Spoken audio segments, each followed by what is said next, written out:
We're live. Okay. Ooh, boom! Hey, welcome to the Australian Poetry Hall of Fame. I'm Thundercloud, washing away the garbage, leaving rainbows after it rains. Everybody knows. Mum calls me James. Let's have a few linguistic games today. Well, welcome everybody. Welcome out there in Facebook, YouTube, and wherever else in the world you're watching. It's been a fun week here. I've made a puppet theatre. Yes, I've made a puppet theatre, and I'm on the way to making a puppet, pantomime, something like that. Yeah. All right. So we'll begin by acknowledging the traditional custodians of the land on which we broadcast, the Banjo and Paterson people. Acknowledge the continuing connection to the land, the elders past, present and emerging, and acknowledge that sovereignty has never been ceded. And that stands for all the First Nations right across this place now throughout Australia. Okay, so there was a challenge that I set out there the other week, and that was sort of 2 weeks ago, to deliver a recited poem at the beginning of the night, and I've got Mulga Bills Bicycle for you, because it's one that I had to learn back in school, or I had to learn a poem back in school somewhere. I don't know where it was, if it was primary or high school, but I had to do it, and this was the one. So here we go. I also remember seeing the Bushwhackers band do this live when I was young, and where they come across, he dodged a big white box, as in a white box tree. Someone threw a big, actually white cardboard box on stage at the guy who was riding the bicycle. So, all right, here we go. Mulga Bills Bicycle. I have got cheat notes up here though, but I shouldn't forget it. I need my helmet on, don't I?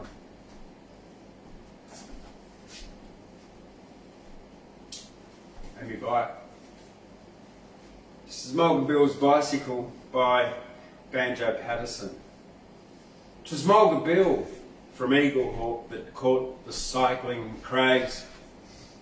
He turned away his good old horse that served him many days. He dressed himself in cycling clothes, resplendent to be seen, and hurried off to town.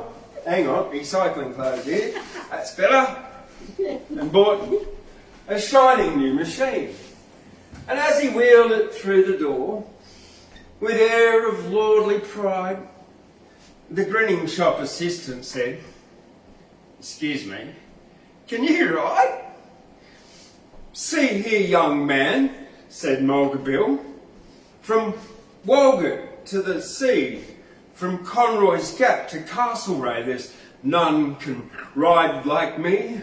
I'm good all round at everything, as everybody knows. Although I'm not the one to talk, I hate a man that blows. But riding is my special gift, my chiefest sole delight. Just ask a wild duck, can it swim?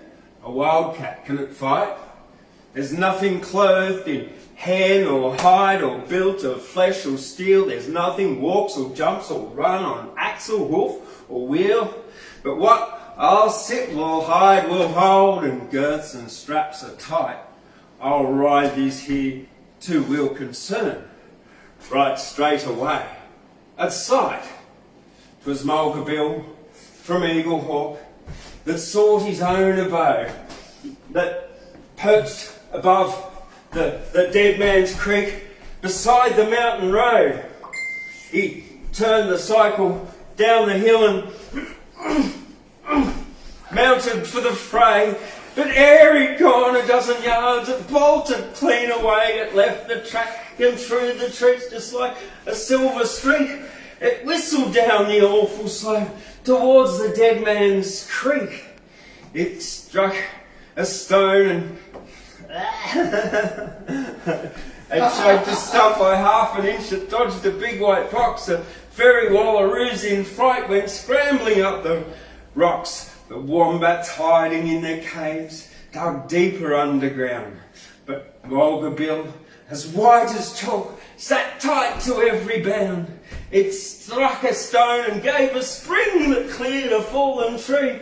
It raced beside a precipice as close could be. And then as Mulga Bill let out one last despairing shriek, it made a leap of 20 feet into the Dead Man's Creek. 'Twas Mulga Bill from Eagle Hawk that slowly swam ashore. He said, "I've had some narrow shaves and lively rides before. I rode a wild bull round a yard to win a £5 bet, but this was sure the darndest ride that I've encountered yet. I'll give that two-wheel outlaw best, it's shaken all me nerve to feel it whistle through the air and plunge and buck and swerve. Safe at rest in Dead Man's Creek, we'll leave it lying still. A horse's back is good enough, henceforth for Mulga Bill." Bravo! Bravo! I got too excited riding a bike and I forgot my lines. And you forgot the key moment of the thing. It was just too exciting, you know. I was like, oh well, okay, this is good. I'm going down the hill. I'm just going to jump in the creek now. Okay, so lucky I had my cheat sheet. Okay, what if I made it down to Armidale this week, and I've now come back with more poetry books, and after 2.5 years of scanning libraries and op shops and second-hand bookstores, I'm sort of getting very adept at looking for poetry books. And so if you're out there, I'll give you a few hints if you're looking for second-hand poetry books to send here for the Australian Poetry Library and Archive, because that's what we do. We keep them here and for everybody to read and use. And so if you look for skinny books that are only less than 1 centimetre thick, because usually poetry books are not overly thick, modern ones, they're usually around about A4 or a little less. But they're bigger than a standard small novel. And then I also scan for particular publishers like UQ Press, University UWA Press, Giramondo, Salt Publishing, Megabala, and a number of others out there as well. So Carteret, that's right. Local. Yeah. What did I find this week? I've just got my books over here. So, does anyone have for us a recited poem? Yes, I do. Okay, Ahley Albanese, come on up. Well, my mind's gone blank, but it should come as soon as I get the first line. With Ruhr, my heart is laden, for the golden friends I had, for many a rose-lipped maiden and many a light-foot lad, by brooks too broad for leaping, the light-foot boys are laid, and the rose-lipped girls are sleeping in fields where roses fade. A. Houseman, who didn't like girls at all, but he didn't dislike them. Okay. All right. So yeah, one of the books that I got this week down there. So there's a couple here that I've got in front of me. Dennis Haskell's "All the Time in the World," "The Nonchalant Garden" by Liz McQuilkin from Tasmania. But the one I'm going to read out of first here is this one, first published in 1965, but this version published in 1971 when I was 1. So now you can work out how old I am. And it was published by some principal of Fitzwater High or something like that, according to the curriculum. It's called Poetry for the First Form by S.A. Walsh, and as I was going through it, it's just a fantastic book on just poetry, really, and it's got a lot of good poets in it, poems and information on structure. But I wanted to do this one here by Dora Wilcox, called The Bush, The Call of the Bush. 3 roads there are that climbing wind amongst the hills and leave behind the patterned orchards sloping down to meet a little country town. And of these roads I'll take the one that tops the ridges where the sun is tempered by the mountain breeze and dancing shadows of the trees. The road is rough, but to my feet softer than is the city street. And then the trees, how beautiful, she oak and gum, how fresh and cool. No walls are there to hamper me, only blue infinity. The distant mountain ramparts rise beneath the broad arch of the skies, and in that high place I shall hear the wild birds singing soft and clear, and horse bells tinkling of as old, in amongst the wattles gold. Far off is the ocean tide, but there across the countryside roll waves of bush that rise and fall to break against the mountain wall. And every little farm is seen, an island in a sea of green, and every little farm at night flings through the dark its beacon light. There in the silence of the hills I shall find peace that soothes and stills the throbbing of the weary brain, for I am going home again. Dora Wilcox. Oh, bravo. Very beautiful. Yeah, it was deserving of a nice soft timbre and tone and to the voice. Did she write a lot? Honestly, I don't know. She was very popular in her time. Uh-huh. Very popular writer. Yeah. Now I'll do one more, and then I'll invite Gabriel up, if that's all right. If you like. Or do you want to go first? Yeah. Okay. Now this Dennis Haskell, All the Time in the World. Salt Publishing is in the UK.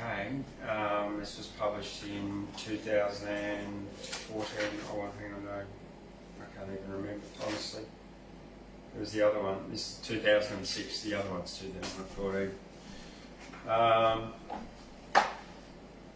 I like this one because it's a defence of poetry. I did a little ad-lib last night on my Chill and Tuesday Poetcast online called Bad Poetry. And I think bad poetry is good because we've all got to write bad poetry because of it. That's how we learn to write good poetry. A defence of poetry.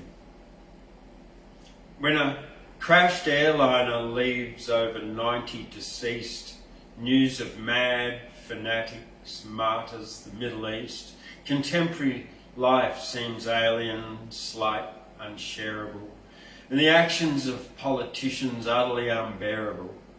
When virtual visual culture at last becomes torture, future joy lies only in lashings of literature. So grant us access to acclamations of Auden. I'm just going to add there, he only passed away 2 years ago at the age of 96.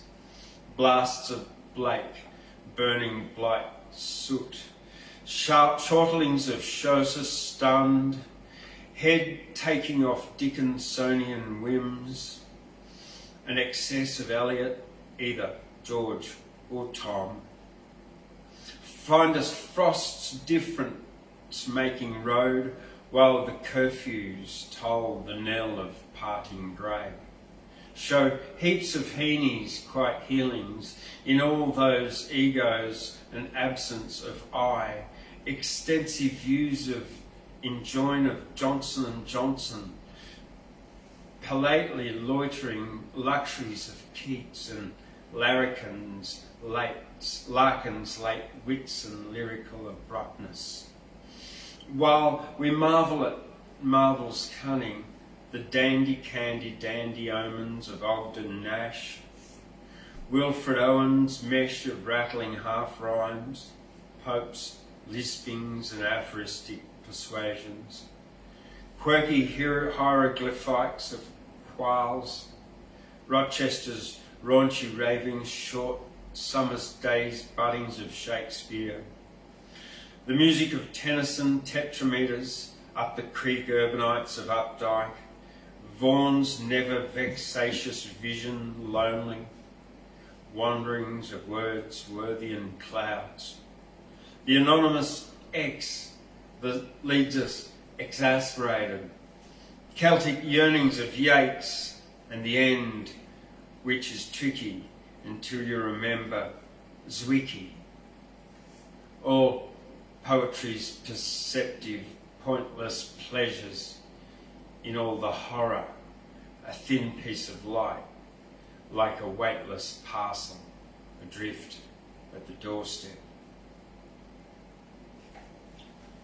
Dylan Thomas, and he doesn't mention Dylan Thomas, does he? No. Very ambience there together they have, I think, yeah. And isn't that interesting? He doesn't mention Dylan Thomas. No. What should it? Oh, Dennis Haskell, so he's the author of 16 books, including poetry, literary and social criticism, and literary scholarship. His 4 previous books include selected poems published in the UK, titled Samuel Johnson in Marrickville. He's given readings of his poetry in many countries, including England, Germany, India, Ireland, Italy, Singapore and the US. He's co-editor of Australian literary magazine Westerly and teaches at the University of Western Australia.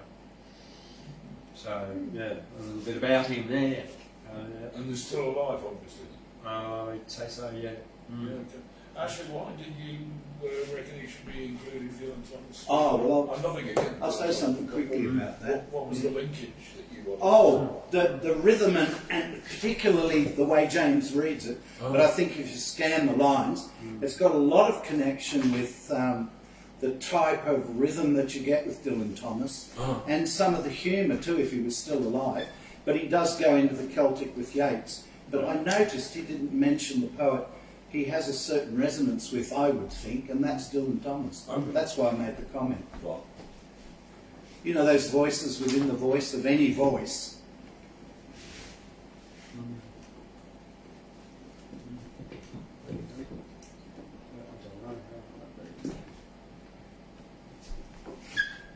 Maybe when you are. Oh, okay. Hi everybody.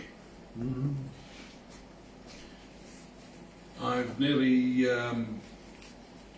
finished my short play, all in verse, which I mentioned a few episodes ago, and I've retitled it Moses and Thutmose. And the basic plot in this 10-minute play is Moses in the Bible and Thutmose III, the most successful warrior pharaoh. Some people think that Thutmose was the pharaoh of the Exodus and the Bible rather than Ramses II. Ramses II was, to me, the Donald Trump of ancient Egypt. He claimed all sorts of things he didn't actually do. Whereas Thutmose was rather the other way around. He let his aunt Hatshepsut rule in his stead long after he came to maturity. He's a fascinating character. If you ever go to Egypt and go to the Valley of the Kings, he's got far and away the most interesting and pictorial tomb paintings, really modern looking. So the characters are Thutmose, the heir of Hatshepsut, and he's also her nephew. Moses, you know who he was. In those days there weren't any Israelites, but they were called Habiru instead. And Hatshepsut was the only female pharaoh, and she dressed as a man and wore a beard because only a man could be pharaoh. She had a favourite, and indeed I think an only daughter, called Neroe, and I've made her the high priestess of Bast, the goddess of cats. So, to get rhythms, I've taken rock and roll and pop songs and folk songs that I know about, and I've then transposed the words onto those rhythms, but I haven't sung them because the minute you sing them, copyright law comes sweeping in, and you've got to give credit to everybody and everything. If you don't sing them, and you don't use any of the words of the original, you're clear. I've looked this up. So here we go. Moses and the others, they start off by saying what they feel like at the beginning of the action. Isis, Osiris, I'm so sad and blue. Can't accept my destiny, I long for pastures new. I don't like my people bickering in the sand. Lazy slavey Habiru, to lead them I'll be damned. I could be a general, I have good strategy. I long to lead an army to historic victory. I am not a shepherd only armed with wooden rod, and I never thought I'd settle in the God squad. Could work out easily where that's from. Then Thutmose says, I didn't choose my destiny. I don't fit the profile of a pharaoh. I watch my aunt who knows I can't defend our land against the northern foes of Pharaoh. I dread the day when I must reign, no chance that I'll ever get a fair go. Nightmares of warriors and me. I can't bear the pointless cruelty. If only I could change my destiny. And then Moses recounts how he got into the scene of the play. I was wandering through the desert dunes, minding my own affair, when 6 soldiers sprang upon me, unaware. One said, are you Prince Moses? And I said, yes, sure. They said, you're the man we've been looking for. Come with us. You must come with us. They got their hands on my mouth. I couldn't shout or make a fuss. They took me to the palace with a bag over my head, dragged me there in silence. Not a single word was said. Why this had to be like that, I can't begin to guess. I would have raced here willingly if you were in distress. So Aunt Shep, dear Aunt Shep, I ain't done nothing wrong, so I must be getting framed.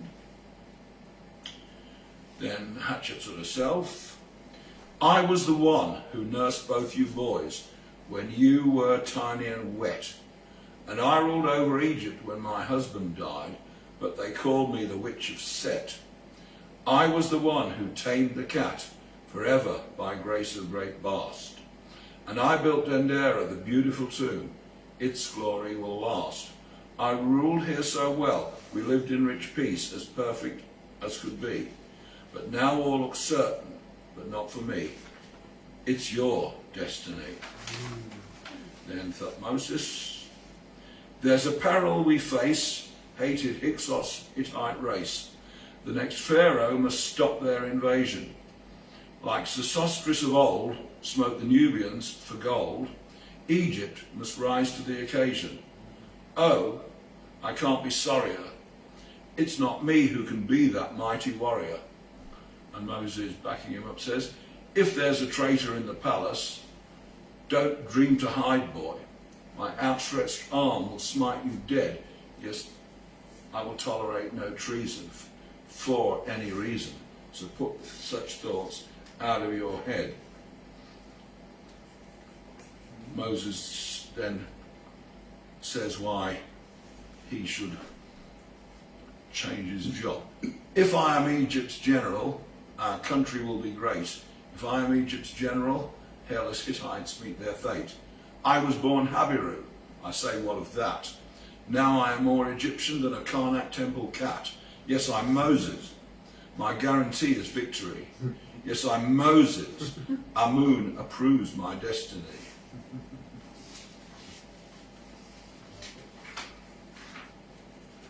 Then Moses and Thutmose exchange. You say pray, and I think fight. You say peace, and I say smite, smite, smite. Well, so, you swap with me, and I'll be Pharaoh. Pharaoh, Pharaoh, you lead my Hebes, and I'll be Pharaoh. To which Thutmose says, you've overstepped the mark. I thought you were my friend, but you just wanted to wear my royal linen. Do you take me for such a fool, with your bluster and your gifts? You forget your foreign blood, you slave to sinning. Are you ready to die? Moses said, are you going to cry? No more wasting breath, let's fight to the death. So they start to do so, and Hatshepsut intervenes and refers their quarrel to her daughter, the high priestess of Kat, Nure. Hatshepsut, my mama and my sovereign scourge of rats, changed history forever by domesticating cats. So cool to be your priestess, representing goddess Bast, the ruler of cats great and small. Her range is very vast. And now we ask her judgment in this tricky, ticklish case. She says she sees a way whereby no body loses face. You boys must swap identities. That's very cool for cats. It's cool for cats. And then Narue says to Thutmose, far from the Nile, the Habiru, far from the Nile, the tribes demand their due. You're herding cats, ungrateful as can be. You'll be long dead when their posterity records all the sorrow you'll have led them through. They'd have had no tomorrow were it not for you. And then stuff I'm still working on, whereby they agree the swap and then they say what they feel about it when they've slightly calmed down. So Moses says, I was a king's heir yesterday, but that is very different now. I dreaded ruling yesterday, but light is in my heart from now. I wouldn't have dreamt it yesterday, but now I know it's true. The warrior king that Egypt needs is you. I hid my prayers yesterday, nevermore I vow. I'll lead the troublesome Habiru to a new homeland. How? By doing as Jehovah tells me to, and channeling his grace. I'll come to you to let them go. You won't refuse my face. You will be Thutmose 3, and I'll be Moses 1. Our names will be immortalized till there is no more sun. And Thutmose says, I'm going to be you, Mo, going to worship your God, going to herd the Habiru with a magic rod, going to forget Dendera as I pass by the Nile. Your tribe's lot will be fairer, and my old gods will smile. And then Thutmose, swapping with you is not a pointless dream. I'll see it through, stay loyal to the team. It's my deepest promise, relieving my distress. The future holds for me nothing but happiness. Moses replies, swapping with you. It's right, though it's so weird. I never dreamt I'd wear the royal beard. Hammering the Hittites, I will make history. Immortal in your name, but mine will be the victory. And then together, this is our sacred secret. Our gods want nothing less. The future holds for us nothing but happiness. And that's as far as I got with nearly finished stuff. So I'll come back with more, and that's it for me. Oh, thank you very much. Yeah, I've been doing a bit of learning about Egypt recently myself, so I sort of like closed my eyes and I just was taken there. It was fun. It's actually one of the places in history and geography that's actually worth the hype. There's not many of them. Yeah, okay. I hope to go there one day. You can go there virtually. Yeah. Cairo Museum's one of those that's on there. I just recently watched Jeb Corliss wingsuit fly past one of the pyramids. The Nonchalant Garden by Liz McQuilkin. Liz McQuilkin is a Tasmanian poet, and that's all I'm going to say. I'm just going to get straight into it. I picked this one up down there in Armidale last week. I was originally going to just do particularly one out of this that I really liked called the Writer's Cramp, but there's another one called Iambic Pentameter that I really, really like. But I did that last night, so I'm not going to do that tonight. This one. Recently, in a restaurant, I overheard a chair and table talking. The chair was bemoaning about how she bore the brunt of all the labour, endured the weight of men and women, leaning backwards, rocking forwards, putting pressure on her back and legs, scuffling her dainty feet. The table observed that he was bigger, stronger, yet didn't have to carry weight at all. Merely accessories to add to his good looks. Silver glassware, crisp laundered napkins. Proprietor and patrons accorded him respect, a presence of importance in the centre of a circle of chairs. Forget monogamy, he said, unless you wish to be a desk alone in an office with a single chair. Romantic for a while, but very dull compared to how he lived, surrounded by 4 females, sometimes 6, in an atmosphere of fun and celebration. He was crucial to the restaurant's ambience, and still in the prime of life, unlike the chair, he pointed out politely, whose joints were too worn out to be repaired, her bloom of youth and sense of dress long gone, whereas he feared little from fashion changes, wondered only briefly about his end. Before the chair could rally a response, he rattled a glass, proposed 3 toasts: polygamy, longevity, himself. I like your deep ones. Yeah, that's not mine, but that's, exactly. Who's that? Liz McQuilkin from Tasmania, Nonchalant Garden. Yeah, that's, I chose it because it was quite deep. Yeah, when I read it, I'm like, oh, wow, I like that. Could have been one of yours. No, cool. Thank you very much. Thank you. Writer's Cramp.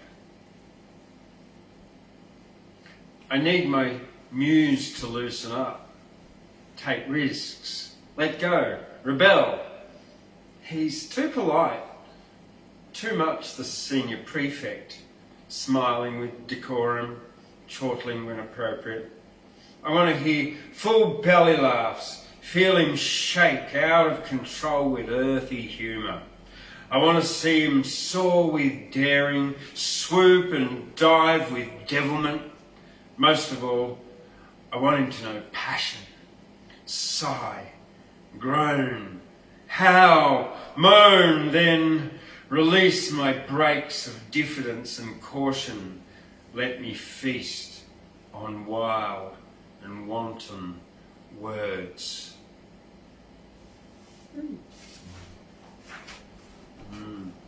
Yeah, Liz McQuilkin from Tasmania, The Nonchalant Garden. This one was published in 2014 by Walia Press, and I'm not too sure where they are, to tell you the truth, but you'll find out very, very soon in Hobart, yes, North Hobart, Tasmania. So Liz McQuilkin is a 5th generation Tasmanian, was born in Launceston. She spent her early years, adult years, working in Papua New Guinea, UK, US, but returned with her husband and settling in Hobart, where they raised their children. Liz taught English, mostly to senior secondary students, with whom she indulged her passion for plays and poetry. Always a teacher, never a writer until 7 years ago, when she enrolled in a poetry writing course run by poet Gina Mercer. Inspired, Liz has continued to enroll in poetry workshops and be a student all again. So there you go. And okay, that's it. You're welcome to take it home and read it and bring it back next week if you want. Yeah. Ashley. You want a girl's voice? Well, yeah. No, read something short just to I don't give think us I could. a female tone. It's okay. Yeah. Oh, just be yourself. That's what we like. That's what we aim to be. Okay. It's all right. Oh well. Yeah. Don't worry. All right, here comes Ashley with a stack of books. Well, here are my fasces, my rods. Yes, John, sorry. As usual. What do we say? Hypothesis, implication, and parameter. And I won't focus on any intentionality and analyse them thus with hypothesis, basically idea, implications, where the idea may take us or not take us, and parameters, well, we wish for infinity and we wish for eternity. But I think a basic idea in modern thought is that that wall over there can be infinitely a wall. I have been reading, as I always like to say, whenever I get up to perform or rich form or whatever, I have been reading what I think is one of the most extraordinary things written in Australian letters. It's a short story by T.H.E. Hungerford, and anyone who's listened to me knows I love Geoffrey Dutton and T.H.E. Hungerford. I don't know if there's a connection there, but they're Australian. T.H.E. Hungerford wrote a story that's in this collection, published by the ever hard-working and erudite University of Queensland Press, called Green Grow the Rushes. And I've read it 10 or 11 times in the last 4 or 5 days, and I'm struggling to turn it into a play. But the more I read it, the more extraordinary it becomes. And I'm sure I'm not the only person who thinks that. So try to read, in my recommendation at least, T.H.E. Hungerford's Green Grow the Rushes. Some of my aphorisms lately. I should walk around with sheets of blank paper in my pocket for sudden ideas that lightning forth. But even if a day has gone by with blank sheets in my pocket, at sunset when I take them out, they say something. Another thought I had recently, we know the shaft is ethics and righteousness, but the tip is questionableness. I always love those questionableness or questionableness as forms of English. In Green Grow the Rushes, there's a very surprising ending where the main character, who is not the main character, quotes from Lee Poe's poetry, and Dinny Walsh, who is the main character, but not there at all in some sense, quotes the first part of the poem. So, I'll quote two poets tonight. The fierce sun scorches, blazing, then black clouds come, pouring rain from above. The dragon roars, stopping the thunder, and bamboo rustles, breeze, driven in the courtyard. And when I was near the golf club today, has a certain beauty, that Gyro Golf Club next to the lagoon. In a fairly cold wind, I listened on my iPad to a poem of Bertolt Brecht's that I first read as a young boy and didn't want to live or didn't understand at all. And one line comes to me tonight. When to speak of trees is almost a crime, for it is a kind of silence against injustice. When to speak of trees is almost a crime, for it is a kind of silence against injustice. I think we all in our techno dynamic need to think about that line from the great Bertolt Brecht. I thought I would sing a song that I did about 6 months ago, and I had great fun looking and singing it to myself in my little white bubble gets as the golf balls didn't swish past because it was very windy today and no one was playing golf. But first, strangely enough, by serendipitousness, Mr. Paterson comes twice to us tonight. As we're moving towards Christmas, I thought I would read a poem that, in a sense, is redolent of that. A bush christening. Reminds me of James Warren. For some reason, this little boy.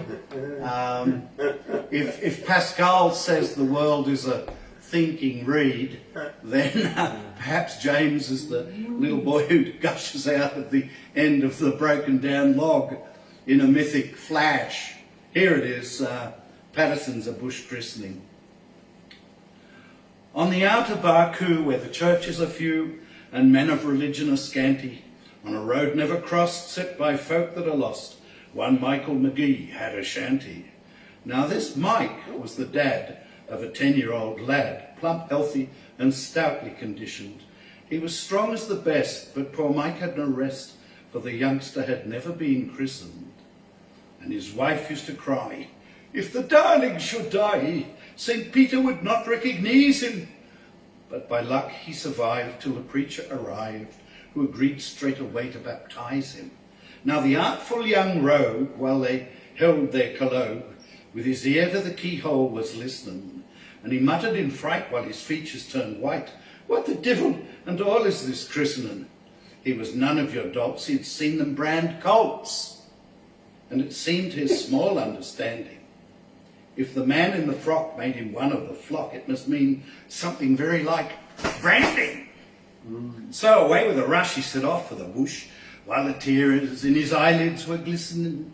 "'Tis outrageous," says he, "to brand youngsters like me. I'll be dashed if I'll stop to be christened." Like a young native dog he ran into a log, and his father with language uncivil, never heeding the priest, cried aloud in his haste, "Come out and be christened, ye devil!" And he lay there as snug as a bug in a rug, and his parents in vain might reprove him, till his reverence spoke. He was fond of a joke. "I've a notion," he says, "that'll move him. Poke a stick up the log, give the spaplin a prog, poke him easy, don't hurt him or maim him. 'Tis not long that he'll stand out the water at hand as he rushes out this end. I'll name him. Here he comes, and for shame you've forgotten the name. Is it Patsy or Michael or Dennis?" Here the youngster ran out, and the priest gave a shout, "Take your chance anyhow with McGuinness," as the howling young cub ran away to the scrub, where he knew that pursuit would be risky. The priest, as he fled, flung a flask at his head that was labelled McGuinness's whiskey. And McGee has been made a JP. And the one thing he hates more than sin is to be asked by the folk who've heard of the joke how he came to be christened McGuinness. As always with Patterson, there's a bit more to that than should be there and is. Well, I will sing a song and then I'll farewell with the poem of David Malouf's, which I read this afternoon, and I thought it's apt I should read it.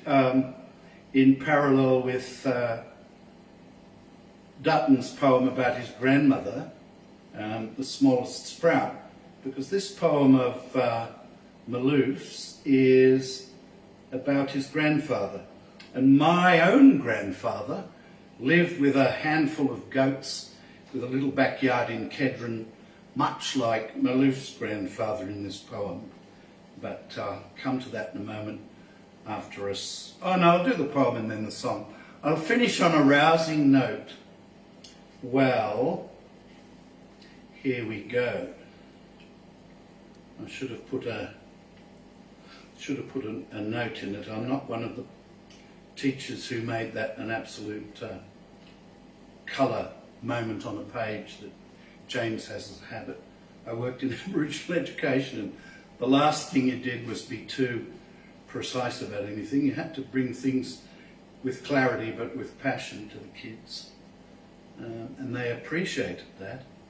I was just saying to James tonight that Aboriginal students, in my experience, really didn't like the plastic button that much.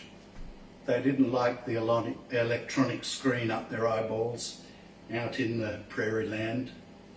So here's this poem about Malouf's grandfather.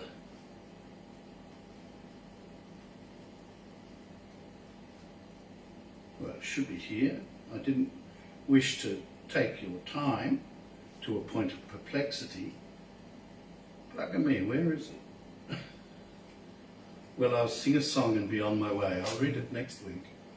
Isn't that ridiculous? It's only in about 10 pages there, and I can't find it. It's, I'll have one more quick flick. It's interesting that he wrote this because it has a quality very similar to the Dutton poem. Strange, and it's got some basic parallels of philosophical perception and awareness. Oh, this is ridiculous, isn't it? Just bear with me. No, well, that's got me perplexed. I'll finish with a song. What was it called? Oh, I've forgotten the name. It's the one. It's just in those pages of the poetry there about his grandfather, but I can't seem to find it. That's my problem, not his. Here's a song. Well, I looked up some of the references today on Wiki, and I discovered that Johnson, when he's mentioned with Johnson's crowd pulling Bligh out from under the bed, Johnson's people were selling rum for currency, and Bligh didn't like that. He was a stickler for crossing the T's and crossing the I's. And I found to my surprise, Johnson was married to a Jewish girl who had been sent probably unjustly as a convict. So for 6 months when he was acting governor, he was married to a convict woman. And thus begins the complexities of Sydney history. And many times I've walked down, as has my mother, Johnson Street, not really realising just what lay in the name. When I were young in Sydney town, I often said to Lanky Bill, them windmill sails go up and down like pirate ships abaft the hill. I'm sick of being innocent, so let us fly the skull and bones and show the world us boys was meant for blood and guns and Mary Jones. And while we talked, the sun was fair, and Mary give us kisses three for old Bill, all planted square across his lips, and 3 for me. We promised her sweet whistling birds, long ivory pipes of wine, boy niggers, ducats, and 2/3 of all the things of Bill's and mine. Them times was good. I didn't know how good they was. Great Nelson's ghost. Mary's a linen draper now. Mrs. Jones up George Street next the post. Bill took the shillin'. Don't forget with Johnson's crowd he was, they said, the cove whose long tail bayonet fetched Bligh a dig beneath his bed. So Bill's up top, and I unknown, but still the terror of the sea. Chopped scraps of meat mixed up with bone, and weevils for the captain's tea. When I were young in Sydney town, I often said to Lanky Bill, damn windmill sails go up and down like pirate ships abaft the hill. The professor's found it. And he's discovered something. Faint there, can't it? He's discovered something about 229. 229. Well. Okay, I'll read two. Oh, here it is. Early discoveries. I will read it because I had such a perception of its relationships to the Dutton poem I read last weekend and to my dear old grandfather who would come up from trying to milk his goats in a rage and he'd say, Esmeralda, she tried to kick me. She tried to kick me. This is called Early Discoveries. I find him in the garden, staked tomato plants are what he walks among, the apples of paradise. He is 80 and stoops, white-haired in baggy surgeon braces. His moustache, once warrior fierce for quarrels in the small town of Zala, where honour divides houses, empty squares, droops and is thin from stroking. He's come too far from his country to care for more than these, the simple ones. Webs, wonders, salad harmless, stripped by the birds. He pantomimes a whirling dervish among them, and the birds creak off his place at evening, filled by a stick that flares and swipes at air, a pinstripe waistcoat stuffed with straw. It cuffs and swivels. I'm scared of it. Such temper tantrums are unpredictable, blind buffeting of storms that strum Venetians, hiss off pavements in the glare. Yes, we're in Brisbane there. Grandpa is milder, but when he hefts us high, his white hair prickle and the smell is foreign. Is it garlic or old age? They are continents I have not happened on. Their time will come. Meanwhile he mutters blessings. I watch him practice his odd rites, hatchet in hand as he martyrs chickens in the woodblocks dark, an old man wrestling with wings or shakes a sieve while wheat grains shower in a heap and blown chaff flies and glitters. Falling to the other moths, he comes and goes with daylight. He is the lord of vegetables, the scourge of birds and nuns. Those shoe-black crows, his sullen daughters, taunt him with. His black sheep son feeds rabbits live to greyhounds in a cage behind choco vines. The girls, too, go to the bad in a foreign land, consorting with Carmelites. On hot nights, tossing on their high beds in a riot of lace doilies, painted virgins unwed. They dwell in another land, as I do, his eldest grandson, aged 4, where I nose through dusty beanstalks, searching for brothers under 9-week cabbages. He finds me there, and I dig behind his shadow down the rows. This is his garden, a valley in Lebanon.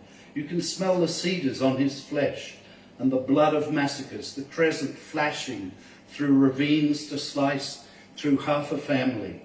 He rolls furred sage between thumb and stained forefinger, sniffs the hills, bees shifting gold as they forage sunlight among stones, church bells wading in through groves of silence. He's never quite migrated. The weather in his head is upside down as out of season snow falls from his eyes on Queensland's green and January's midwinter still. These swelling suns are miracles. Tomatoes in invisible glass houses sweat in the heat of his attention, like islands Columbus happens on. and me, whom he also finds squatting, eggplant tall and puzzled by his gnarled hands, parting the stems. Where am I? This is Brisbane, our backyard. We let him garden here behind a lattice fence. This house is ours. And home, he comes like a stranger, dark, mustachioed, un-Englished. These days I meet him at all turns. One morning, early in chaos, I raised the shutter, and his garden, rediscovered, shines, cucumbers, spinach, trellised vines. The old man finds me watching, smiles and nods.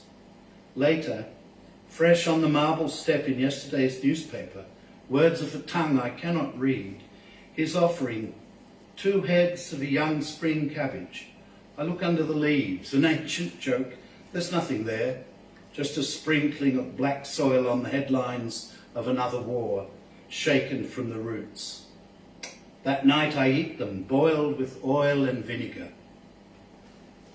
And another short poem I thought of. Taking down those statues of Pushkin high on the plinth, can his words possibly venture further west? Безмолвно, безнадежно, тарабости, тарав, ностью тамим, я вас любил, так искренно, так нежно, как дай вам Бог, любимой, быть другим. Will they go west like that? Will they finally observe what can be said? Yeah.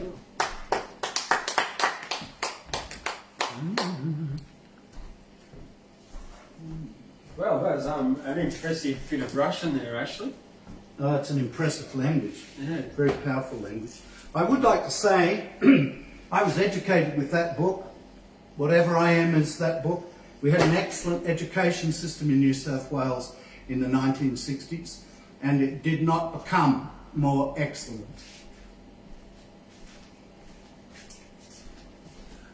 Well, okay.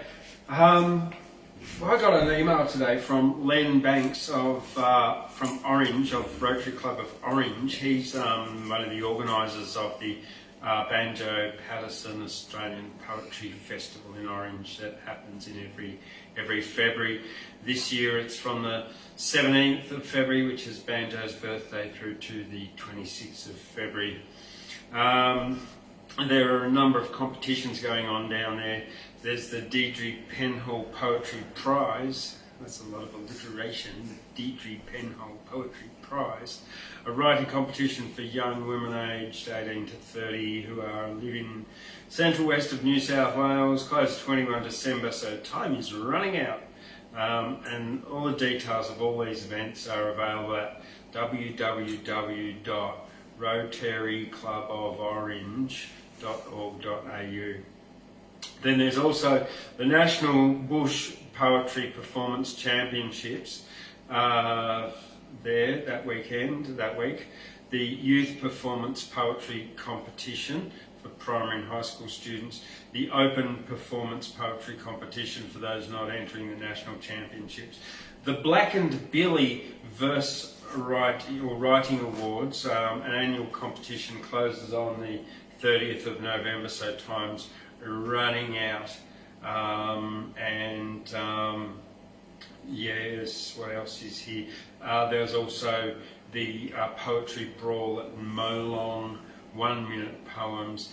They're always exciting because they're all funny. Everyone tries to be as funny as. Where's Molong? It's about, I don't know, 17, 20 k's out of Orange somewhere. Oh, that's where right. Banjo was born, yeah. So yeah, the Black and Billy Verse competitions, details available at blackandbillyversecompetition, or oneword.com. And the details of the Poetry Brawl at Molong, 1 minute poems, details from Jude Taylor, 0405 0121 265. You can replay that and listen to it again if you missed it. So yeah, that's poetry news. What are the big national competitions for poets in Australia? there's the Australian Poetry Slam's now been going 20 years, and but it is slam poetry, which is a particular format. There are a number of prizes, like from 30, what is it, Peter Porter Prize, or is it, or Bruce Store, one of them. I think they're both worth 30,000. There's some one worth, I think, 50 or 60,000 somewhere. I know the New South Wales Premier's award is worth about 60 grand or something like that. But that's literary awards. They're not all in one place, one website, like Poetry Society of Australia or any such thing. I've never looked. Yeah, there's sort of general, state by state. So yeah, I know the Queensland Poetry Festival, I think that's biennial. And Westerly run one that's prestigious, don't they? Westerly magazine. Oh, I couldn't. I couldn't tell They you. do, and the Tasmanian one too. So yeah, I'm not going to pretend I know. Yeah, the Tasmanian one too, I think. Yeah, it does. no. So I was listening to a bit of music today and translated it. And this is a translation of a beautiful song by Abdul Rahman Kunath. The song's called Tawil al-Shawk. Longing remains in alienation, poor in life from companions. And who will secure you, O world of Dawa? Sin accompanying trampled in the dirt, and he wonders who wants you while he knows that you are behind or admiration. And if it weren't for me to have a beautiful meaning, I sold the stay in it by going. I saw God in the universe's Lord, all beings love him, evidence that he is a great individual, despite the argumentative liar. Contemplate the ability of the most gracious and see. Meditation will guide you to the right path and extend the party in all respects. Your question will be answered. Live from the shadows of the earth and do not be deceived by the mirage. And stand over the graves for the sake of remembrance. You will praise her and shelter in the return. And he recited the tone of the Quran. Reward keeps you away from punishment. And he sent a wise messenger, rays of wisdom from every door.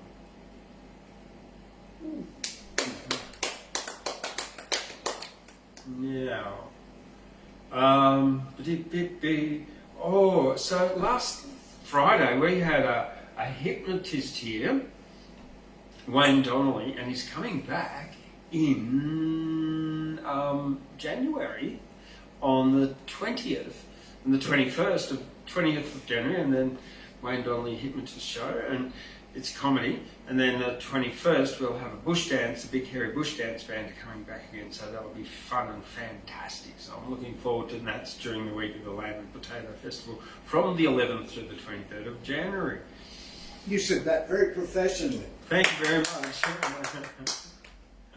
I'm getting better at reading, I noticed too. Much like, even if I haven't actually read it before, I can getting quite fluent at it now. It is a skill we can all develop. Back to the hypnotist dude.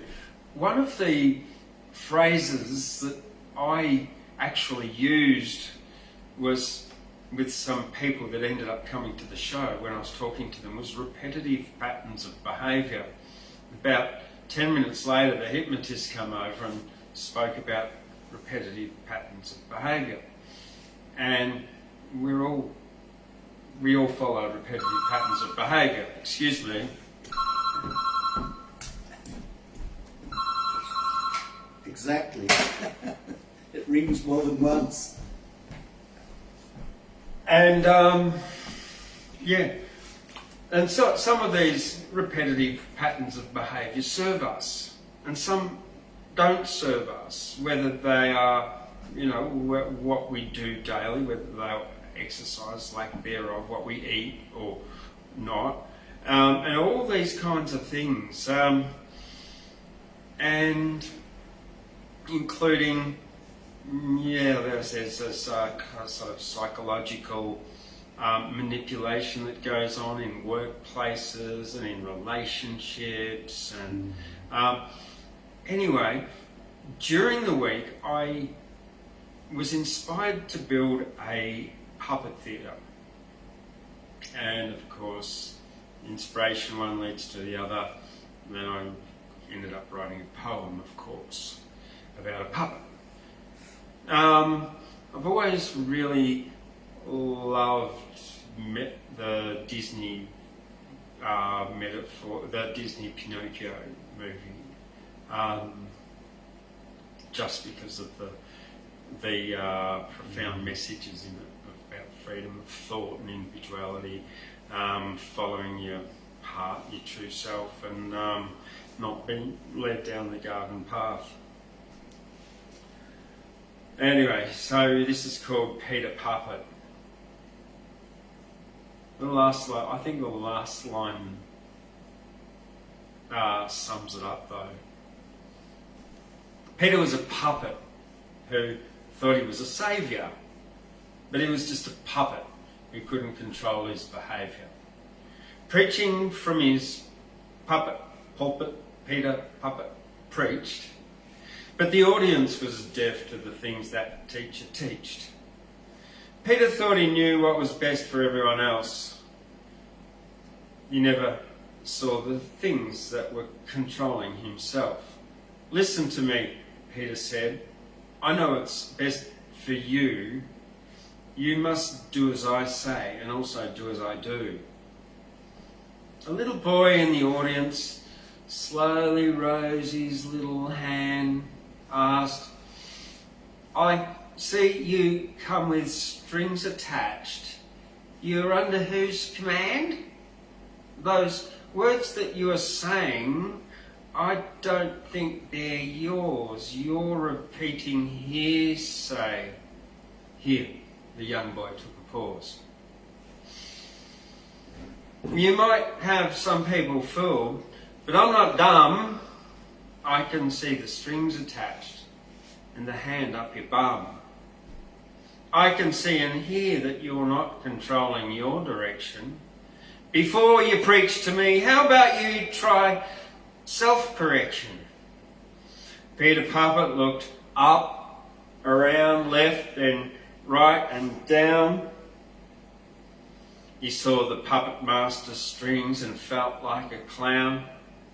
Peter Puppet says, I suppose that I don't know, as I've always gone with the winds, wherever that they blow. Thank you, little boy, for your outlook and directive. You made me see the puppet master from a new perspective. I am Peter. Until now, my life was a disaster, but my puppet master can't see the strings of his own master.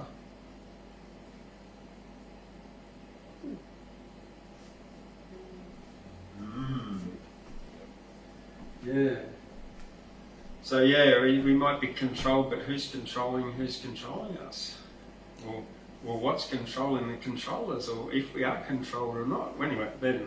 So it's a great essay, not hard to get by Heinrich von Kleist about all that. Very famous essay.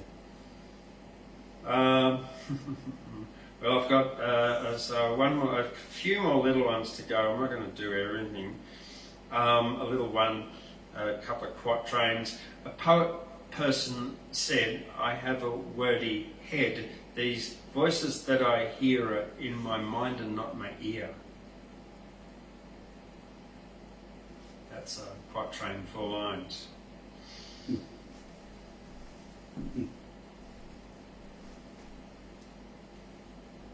Today, I'm a rainbow unicorn.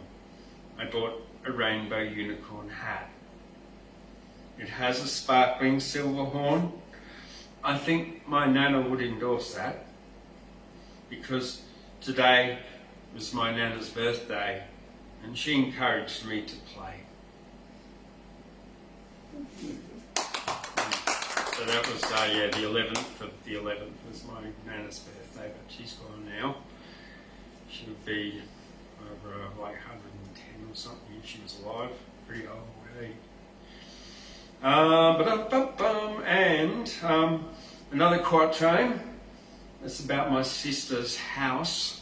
And my sister lives in the most funky psychedelic rainbow house that's like got all colours all over it and inside as well. And she's got this like bookcase that has a sort of a collection of dolls. Like there's a troll doll looking down, and there's like a Barbie that's in a jar, like pickled, and there's headless ones and stuff like that. And it's people say it's freaky or whatever, but I think it's just surreal. My sister's, and surrealism is just following your subconscious, your intuition. After all, Sally's surrealism had a funky house. In a hole in the corner lived a little mouse that would dance, sing, play piano in the night, run away at home in the dawning sunlight. That's it. That's for my sister. And we're just about I'm just about at the end of the night. Oh, I've got a few more, but I'm not going to do them all. I'm just going to do the last one here, a little fun one that I'm still not quite sure I've finished. I know I haven't quite finished it. It sort of ends abruptly, and it needs a little bit more of a ending, but I'm going to do it for you anyway. I actually didn't finish it because as I was writing it, I was falling asleep in bed last night. It's called Dorian, the Deep Diving Elephant. Dorian was an elephant with a dream of diving deep down into the oceans where the cetaceans sleep. The baboon tried to tell him, "Dorian, you'll fail. Elephants can't dive deep, and there's no walking whale. You belong on land, you're terrestrial, not aquatic. Your delusion is quite grand. You're sounding idiotic. But if I could choose another name, I'd name you Dorian Dim. Elephant, I'm mocking you. Your chance of success is slim." Everywhere Dorian looked, there were baboon butts. But Dorian was an elephant and had a lot of guts and determination, knew what he had to do, enrolled in a swimming class and got a deep diving coach too. Learnt to hold his breath and dive down deep and free. Then Dorian graduated from the pool into the sea. He swam out through the waves and continued to the deep part of the oceans where the cetaceans sleep. Dorian dived down deep and deeper down into the sea, found the whales and the dolphins frolicking freely. Introduced himself because elephants are telepathic. The cetaceans all replied with their ultrasonic. Dorian transmitted, "I come in peace, and why do whales beach?" The whales replied, "All this plastic in the ocean makes us rich. It gets in our blowhole and it will get in your snout. Elephant, can you help us get the plastic out?" Suddenly, a hook caught one of Dorian's knees. A dolphin soon reported he's been caught by Japanese whalers who, when they pulled him in, got a big surprise to find an elephant in their boat, and their chance of controlling him was quite remote. Dorian went to work and destroyed the whaler's boat. The captain radioed, "Mayday, mayday, oh my!" And bloomin' heck, this elephant's destroying my boat. And when he got home, Dorian said, See, baboon, I didn't fail. I dived deep into the ocean, and I also saved the whales. Yeah, so it needs work. That's good. Yeah. The end though, the end. Yeah. Got a lot of life force Yeah, for a seahorse. it does. Yeah. So yeah, I think that might end up with the somewhere there in the pantomime. I need to get a elephant puppet. I've got a giraffe puppet coming on the way for Julius the giraffe. I'll get some seahorses painted on the poetry, the puppet theatre over there as well. And that's it for me tonight, except there's one little quatrain. I bought some aniseed rings and one didn't have a hole in it. So, aniseed ring without a hole. You make my taste buds extra sing. You're so much more without your hole, but you are not a ring. Yes, that's interesting. Yeah, The Taoist would click on that. yeah, it's a bit Zen Koan in a way. Yeah. Well, thank you very much for joining us. If you like that, give it a thumbs up and a comment and subscribe and click on the bell thing. That's what they say at the end of every other video that I watch on YouTube, so I'll just say it as well.